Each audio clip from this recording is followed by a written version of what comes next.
Guys, breaking news, like terrible, horrible, huge, breaking, bad news.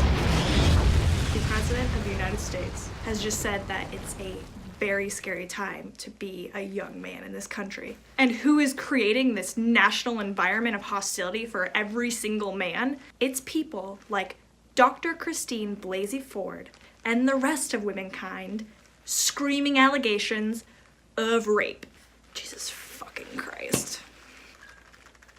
Obviously, sexual assault is in the headlines everywhere lately. The main impetus coming from a couple years ago when allegations started coming out against powerful men such as Harvey Weinstein and Bill Cosby, and for the first time in history, people actually listened and maybe believed a little bit. But as our fearless president has pointed out, things have gone wildly out of control. America has become a place that men can't even talk to their female coworkers without fear of going to jail for the rest of their lives for raping them. Jesus. Obviously, the current headline that's making false sexual assault allegations incredibly topical are the confirmation hearings for Brett Kavanaugh. After Brett Kavanaugh was shortlisted as a possible nominee to the Supreme Court, Dr. Christine Blasey Ford put in a tip with the Washington Post that Brett Kavanaugh had tried to sexually assault her at a party when they were in high school, and the rest is her story. Last week, when the entire nation tuned in to watch Dr. Ford's incredible testimony detailing her past traumas, obviously there was one thought that resounded throughout the nation. How do we know she's not just making the whole thing up? I can't tell you how many times I've had conversations with some people in my life about sexual assault statistics, and the first thing out of their mouth is, but false accusations of rape happen all the time too. What about those guys? And I guess this response is expected. If it happens all the time, what's stopping it from happening to you? Here's a quote from Chris McDaniel, a Mississippi state senator. You know, I don't fall for it anymore. And I hope the American people aren't falling for it. These allegations, 99% of the time, 99% of the time, are just absolutely fabricated. So where is Mr. McDaniel getting these numbers from? Certainly not the FBI. Universally, studies put the percentage of rape allegations that end up being false somewhere between 2 and 10%. But so what if it's not 99%? Even if it is only 1 out of 10 cases, that's still 10%. That still means it could happen to you. Actually, not really. The United States has been keeping records of exoneration since 1989. Since then, it's only a little upwards of 50 cases of people who've been sent to jail for sexual crimes who then had to be released because further evidence showed that it was a false rape accusation. When comparatively, in the same time period, 790 cases for murder had to be exonerated because the allegations were false. In what's considered to be one of the most exhaustive studies of its kind, the British Home Office analyzed 216 false rape accusation cases in the early 2000s. Of that 216, only 126 led to a formal complaint from the accuser.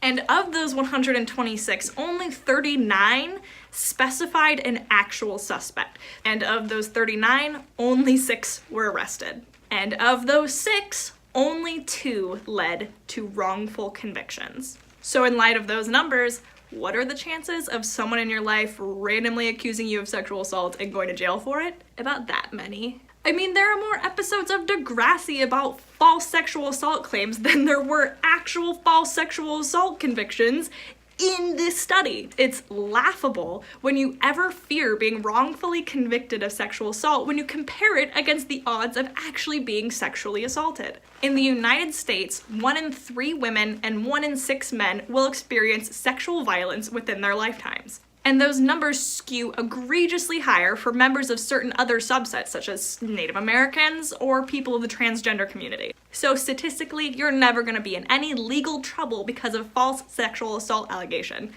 But statistically, a huge chunk of the people you know have been sexually assaulted. So if your response in a conversation about sexual assault is to play devil's advocate and talk about false sexual assault claims, the devil doesn't need an advocate. You sound like an unsubstantiated idiot who's crying his way through a confirmation hearing. I can throw numbers at you all day, but You know as well as I do, they're not as fun as circumstantial anecdotes. Chances are your mind might have wandered to one of the highly publicized sexual assault allegations that did turn up false in recent years. On November 14th, 2014, Rolling Stone published an article called "A Rape on Campus." The article recounted shocking allegations made by a student of the University of Virginia, Charlottesville. She claimed that many members of one of the fraternities on campus had gang raped her.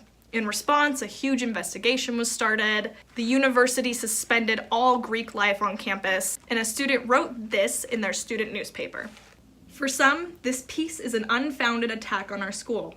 For others, it is a recognition of a harsh reality. But as it turned out, it wasn't so much reality. Not to comment on other sexual crimes that might have happened on the campus, but this particular one ended up being false. There were a lot of indiscrepancies in her story, which led to the police closing their investigation on January 12, 2015. And this is not the only occurrence of a high-profile rape allegation turning out to be false on a national stage. With the reputations of so many people at stake, and so much to gain in the forms of money, fame, and power, isn't it my duty as a responsible American to be a bit skeptic about Dr. Ford's testimony? I mean, women do this stuff for attention all the time, such as right now I'm drinking wine for attention. Not because of existential dread. The thing is, Dr. Ford does not fit the MO of somebody who would submit a false rape accusation.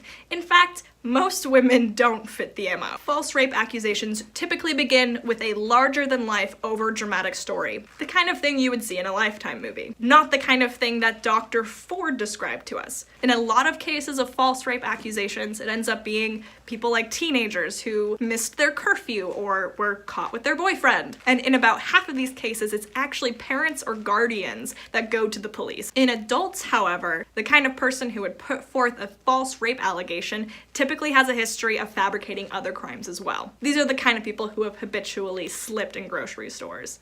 Among these adult accusers, there's also a very large number of people with fictitious disorder, which is similar to Munchausen syndrome. Statistically, what a false rape accuser is not is a woman sitting at home going, "Wow, that guy's really powerful. I'm gonna accuse him of raping me for attention." When a friend comes to you saying they were mugged or their car got broken into, your first thought isn't, but what if they're lying? Because we understand that it's not within the average person's realm of morality to make that up. So bringing to attention the vast number of sexual assaults that happen in this country, to assume that this many women are capable of this sort of crime is frankly pessimistic, insulting, and dehumanizing to our entire gender. You fucking asshole. But what about the fame and the glory and the attention? All of that is a myth. Why would somebody like Dr. Ford, who is a highly successful, highly published researcher and psychiatric doctor, go after someone like Kavanaugh, only to subsequently have to sit in front of a jury of mostly old, angry white men to recount her past traumas and sex life in front of the entire country on national TV? Does that sound like fame to you? Was she looking for attention in the form of so many death threats that she had to move away from her house? Did she do it so that she could be publicly lambasted by the President of the United States in front of a roaring crowd? And this is not just the reality for Dr. Ford. This is the reality for anybody who comes forward against a powerful person claiming that they sexually assaulted them. There is no fame, there is no money, there is only victim blaming, defamation, and death threats. Assuming that somebody is lying about their sexual assault is gravely diminishing the trauma they are facing every day. Out of the spectrum of trauma that can cause things like PTSD, sexual crimes have a proven, unique capacity to destroy someone mentally and physically. Long-term studies have found that symptoms of PTSD are more severe amongst sexual assault survivors when compared to survivors of non-sexual trauma. In addition, a 2011 study found that the brains of sexual assault survivors emit higher levels of cortisol than those who experience non-sexual trauma. High cortisol emission over one's lifetime can have a lot of very serious repercussions. It can lead to complications such as diabetes, cardiovascular disease, fertility issues, insomnia, thyroid disorders, and dementia, just to name a few. And this cortisol is emitted when they think back on their past trauma. So when you don't give a trigger warning, guess what you're doing? Giving somebody dementia. Science doesn't completely understand why trauma of a sexual nature affects people so much differently than non-sexual trauma, but there is something understandable when you consider a situation where someone using violence against you rips away your bodily autonomy, and part of you will never get it back. And even once it's over, you know that if you come forward about it, people are probably going to treat you just like they treat Dr. Ford. So in closing, always believe survivors, keep rapists off the Supreme Court, and fuck Donald Trump. Thank you for listening, and please forgive me for the Jedi mullet I have going on right now. Cheers.